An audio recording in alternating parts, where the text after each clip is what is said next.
मेरा ख्याल ये है अल्टीमेटली जो सियासी कॉन्सिक्वेंसेज हैं दोनों अतराफ के अंदर, नेतन्याहू के लिए इसराइल में और यहाँ पर जो इनके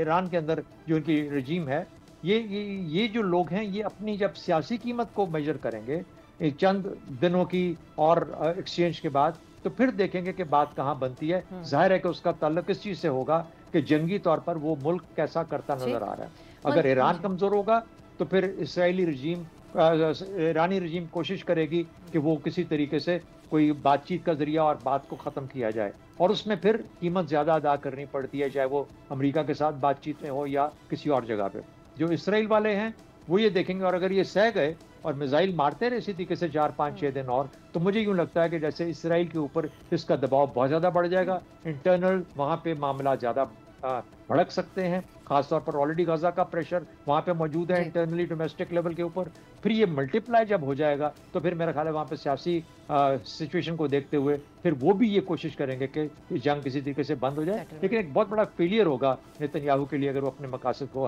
हासिल नहीं कर पाए। सब्सक्राइब करें और बेल दबाएं ताकि कोई खबर रह न जाए।